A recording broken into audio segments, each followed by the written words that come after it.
Hello everyone, welcome back to our YouTube channel once again. आज इस video में हम देखेंगे कि बायोलॉजी का पेपर पैटर्न क्या है। पेपर पैटर्न समझना हमें बहुत इंपॉर्टेंट है बिकॉज हमें पेपर पैटर्न से ये समझ में आता है कि किस टाइप के क्वेश्चंस आपको एग्ज़ाम में पूछेंगे और किस टाइप के क्वेश्चंस आप पढ़कर ज़्यादा से ज़्यादा मार्क्स स्कोर कर सकते हो और क्या पैटर्न है आपके एग्ज़ाम का। देखो, अगर आप कोई भी एग्ज़ाम दे रहे हो, कोई भी एग्ज़ाम क्यों ना दे रहे हो, आपको उस एग्ज़ाम की रिक्वायरमेंट क्या है वो जानना बहुत ज़रूरी है। समझ में आ रहा है? अब आपको यहाँ पर समझो कि किसी एग्ज़ाम में सिर्फ एमसीक्यू पूछा जा रहा है या फिर किसी एग्ज़ाम में सिर्फ सब्जेक्टिव क्वेश्चन पूछे जा रहे हैं, तब आप क्या करोगे? तो आपको उसके लिए पता होना चाहिए ना कि आपका पैटर्न कैसा है। पता चला सिर्फ एमसीक्यू पूछे जा रहे हैं और आप रटते जा रहे हो, तो कुछ मतलब है क्या? नहीं। इसलिए आपको पेपर पैटर्न समझना बहुत बहुत इम्पॉर्टेंट है और यहाँ पर मैं आपको एकदम डिटेल में एक्सप्लेनेशन दूंगी कि आपको किस तरह से आपका पेपर अटेम्प्ट करना है, क्या पैटर्न है आपके पेपर का। तो आइए स्टार्ट करते हैं बायोलॉजी के एग्ज़ाम से, ठीक है। तो बायोलॉजी ये जो सब्जेक्ट है उसके लिए आपको 3 आवर्स का वक्त मिलेगा, 1 मिनट 3 आवर्स का वक्त मिलेगा आपको। यहाँ पर कुछ जनरल इंस्ट्रक्शंस दिए हैं जो मैं आपको बताऊंगी। ये 2020 और 2021 का ऑनवर्ड्स लिखा है, मतलब अभी तक कुछ भी चेंजेस नहीं आया है। तो जो पैटर्न पिछले साल था वही पैटर्न आपको इस साल भी फॉलो करना है, लेकिन पिछले साल तक आपको 25% सिलेबस रिड्यूस किया गया था, जो कि अब आपको पूरा 100% सिलेबस है। जो भी बुक में है वो सारी चीज़ें आपको पढ़नी है, कोई भी चीज़ रिड्यूस नहीं है। ओके, आपको बायोलॉजी के पेपर के लिए 70 मार्क्स का आपको रिटन पेपर लिखना होगा और बाकी बचे जो 30 मार्क्स हैं वो आपको प्रैक्टिकल में होंगे, ठीक है। अब ये जो जनरल इंस्ट्रक्शंस हैं वो मैं आपको साथ ही साथ बताती जाऊंगी और एक्सप्लेन करती जाऊंगी, ठीक है।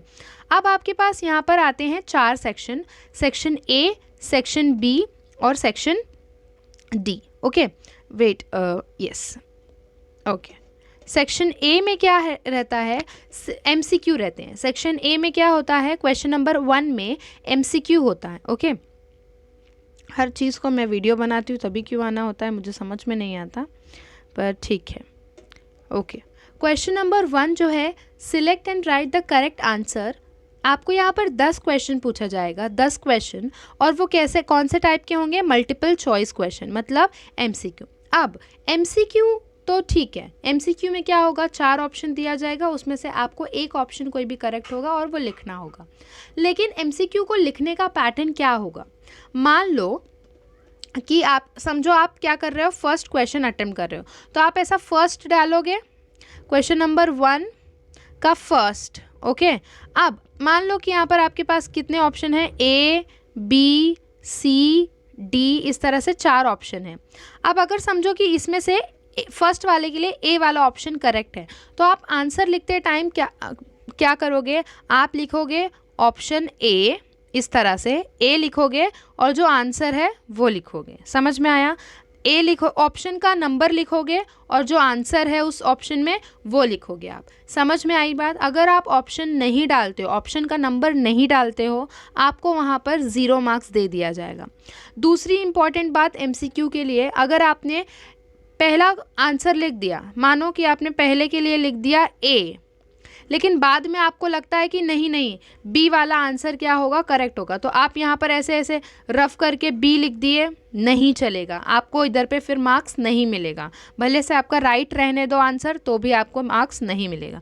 मान लो आपने क्या किया, यहाँ पर था आपने लिखा सी ऑप्शन करेक्ट है, लेकिन अब आपको क्या लग रहा है? नहीं डी ऑप्शन करेक्ट रहेगा। तो कुछ ओवर स्मार्ट बच्चे क्या करेंगे, इसके ऊपर इस तरह से कुछ बना देंगे और ये ऐसा कर देंगे। तो ये किसका संकेत है? ये किसका प्रूफ है कि आप ओवर राइटिंग कर रहे हो? और अगर आप ओवर राइटिंग कर रहे हो तो भी आपको एग्जाम में मार्क्स नहीं देते। एमसीक्यू के लिए बता रही हूँ, ओके, एमसीक्यू के लिए बता रही हूँ। ओके, नाउ क्वेश्चन नंबर 2 जो है, आंसर द फॉलोइंग। यहाँ पर आपको 8 क्वेश्चन पूछते हैं, वेरी शॉर्ट आंसर, छोटे आंसर्स क्वेश्चंस पूछे जाते हैं।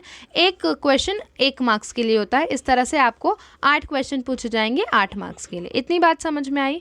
All right, now moving towards section B. Section B में आपको क्वेश्चन नंबर 3 से लेकर क्वेश्चन नंबर 14 तक आपको क्वेश्चंस दिए जाएंगे, शॉर्ट आंसर्स टाइप क्वेश्चन रहेगा।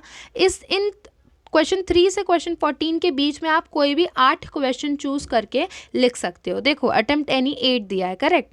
हर एक क्वेश्चन 2 मार्क्स के लिए होगा, इस तरह से 8 क्वेश्चन 16 मार्क्स कैरी करेगा। ऑल राइट, यहाँ पर छोटे छोटे क्वेश्चंस पूछे जाते हैं, शॉर्ट आंसर्स पूछे जाते हैं। सेक्शन सी में अगर आप आते हो, सेक्शन सी भी थोड़ा सा सेम है लेकिन थोड़ा सा ट्रिकी, थोड़ा सा लेंथी और क्वेश्चन सेक्शन सी में होता है as compare to section B. All right, section C जो है शॉर्ट आंसर्स पूछते हैं। यहाँ पर भी आपको कोई भी 8 क्वेश्चन अटेम्प्ट करना होता है। क्वेश्चन नंबर 15 से क्वेश्चन 26 के बीच में आपको एक क्वेश्चन 3 मार्क्स के लिए पूछा जाता है।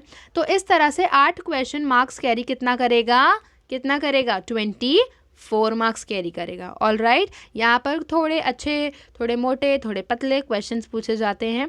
हो सकता है आपको 1 वर्ड क्वेश्चन पूछ लिया जाए, 3 सब क्वेश्चंस पूछ लिया जाए, हो सकता है आपको डायग्राम दे दिया जाए। तो इस तरह से बहुत सारी संभावनाएं हैं जिस तरह से आपको क्वेश्चन पूछा जा सकता है। अब वो संभावना हम आपको नेक्स्ट वीडियो में लेकर आएंगे जब मैं आपके साथ सिंपल पेपर डिस्कस करूँगी।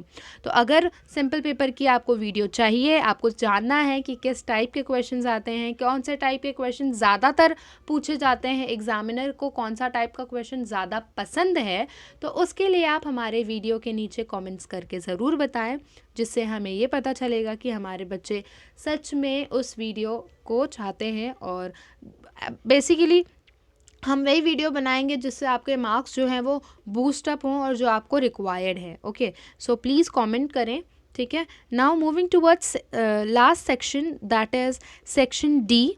सेक्शन डी में आपको क्वेश्चन नंबर 27 से क्वेश्चन 31 के बीच में सिर्फ कोई भी 3 क्वेश्चन लिखने हैं, कोई भी 3 क्वेश्चन लिखने हैं। समझ में आ रहा है? 5 क्वेश्चन दिया जाएगा, उसमें से आपको 3 क्वेश्चन लिखना। ये कौन से टाइप के रहेंगे? लॉन्ग आंसर रहेगा और एक क्वेश्चन 4 मार्क्स कैरी करेगा। इस तरह से 3 क्वेश्चन 12 मार्क्स कैरी करेगा। ओके, तो ये पूरा चीज़ जो है, अभी सेक्शन डी में लॉन्ग आंसर है, मतलब थोड़े से लेंथी होंगे, थोड़े से ट्रिकी होंगे। अब कैसे क्वेश्चंस हो सकते हैं वो आपको सैम्पल पेपर के वीडियो में मिल जाएगा। ओके, आई होप आपको ये जो पेपर पैटर्न का एक्सप्लेनेशन है वो बहुत अच्छे से समझ में आया होगा। अगर कोई भी डिफ़िकल्टी आती है तो प्लीज़ मुझसे पूछिए कमेंट करके, मैं आपका जल्दी से जल्द रिप्लाई करने की पूरी कोशिश करूँगी। Thank you so much for watching this video, and if you like this video, please do not forget to like, subscribe and share this video. Okay, so thank you so much. All the best for your exams and your future.